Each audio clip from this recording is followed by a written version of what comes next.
Ar fore'r set daw'r defaid I mewn o bob cornel o'r sir. Maent I gyd wedi eu harddangos mewn setiau yng ngwahanol blwyfi Arfon cyn hyn, a hwn yw'r cyfle olaf I fugeiliaid gael gafael ar eu crwydriaid.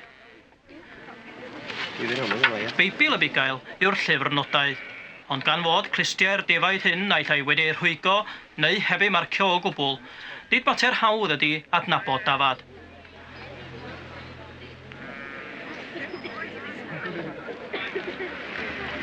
Am hanner awr wedi 10 daw swyddogion y llys ynghyd, gan gynnwys y plismon defaid, yr hingill Alun Piw. O'r hingill Alun Piw, da ni yma heddiw yng nghanol rhyw weithgaredd sy'n mynd yn ôl ymhell iawn I hanes Cymru'n tydan? Yn da wir, mewn gwirionedd, mae'n mynd yn ôl ganrifoedd I adeg hywel dda. Ac dwi'n falch iawn o wedi dweud bod y Farmers Union wedi adnewyddu fo ar ôl o'n mynd I lawr 15 mlynedd yn ôl. A dyna sydd mae heddiw drwy gweithgarwch nhw wedi ailgodi o'n de. Be fyddwch chi'n dweud ydy gwerth mwyaf y gweithgaredd yma heddiw? Wel, mae'n rhaid cyfle I bawb sydd wedi colli defaid dod yma I gael gweld. Mae o'n beth gonast iawn, dwi'n meddwl.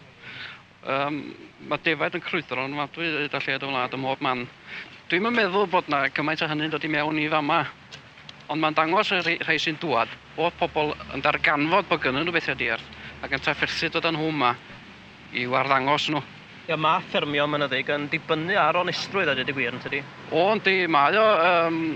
Chi, os y ffarmio mynyddig sy'n dod I lawr, tasa'r gonestrwydd yma ddim yna, yndi.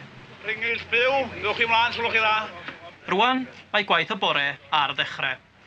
Rwan, mae'r llys yn eistedd ffurfiol. Os oes unrhyw un yma sydd yn abod unrhyw un o'r defaid crwydr yma, newch chi dda nhw mlaen, sgwlwch chi dda, a gofyn hefyd i'r setiwr lleol fod gyda chi ni gael gwybod o'ch ddod y ddafad. CI ydi hwn I fod. Marc hafod ydan. Yn bris. Wel ie, beth ydych chi'n dweud am y marc? Dwi'n mynd adnabod y marc, a mae'n fedar neu wneud o allan fel mae o. CI mae Mr Griffith yn dweud ydi o, ond dydy o'n debyg I mi, ac ar y llaw arall mi ellith fod yn de. Beth rhaid bod ti'n ddinod yn dod o le mynyddig, ond ar yr un pryd dwi'n meddwl bod ti'n werth holi ymhellach efo hafod lydan. Mae'r llys yn gofyn os yw'n yma'n gwybod wedi marc glân hafod llydan Llanberis, sgwlwch chi dda. Gan oedd does na neb yn adnabod marc hafod lydan, penderfynwyd holi ymhellach cyn rhyddhau'r ddafad, ac eithbwyd ymlaen i'r achos nesaf.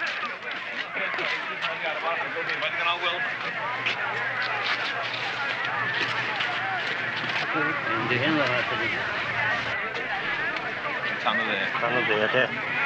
Mae'r nod yn ddigon plaen ar ei bwth tutoriad o dan y dde a llesan o dan y chwith. Ychydig o'r bugeiliaid sy'n medru profi eu perchnogaeth. Mae'r marciau a'r nodau yn yr achosion hyn yn anodd ei deall a'i darllen, ac mae'n rhaid i'r llys fod yn unfrydol cyn rhyddhau dafad. Tudalen 107.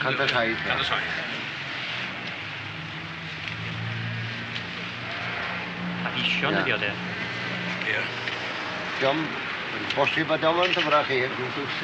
A dwch ni, di hynna'n awgrymu bod hi bod y tag yn ni. Mae'n hen ddafad ydi. Reit, newch chi gilio'r ffwrdd swch chi dda rwan er mwyn i'r lled gael trafod swch chi dda, mwyn llys gael trafod. Newch chi dal I chi gael. Wedi gwerthu rhai blynyddoedd rwch. Bosib iawn. I'r gofio. I'r tir rwan, de. Gael I ofyn cwestiwn. Jerry Roberts, o'na warc glân o gwbl yn glir yn hi? Ddim byd o gwbl. Ddim byd, ddim marc glân o gwbl.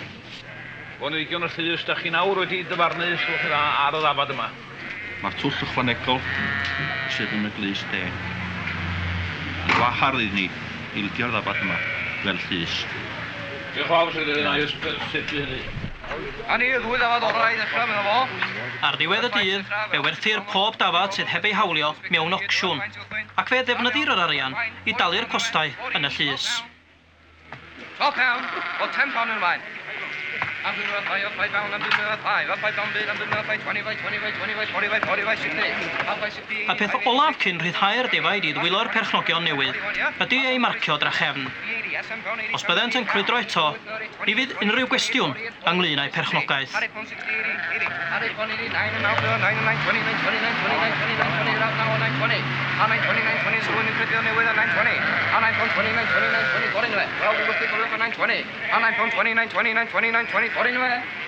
Yeah, 920 by my side, 920.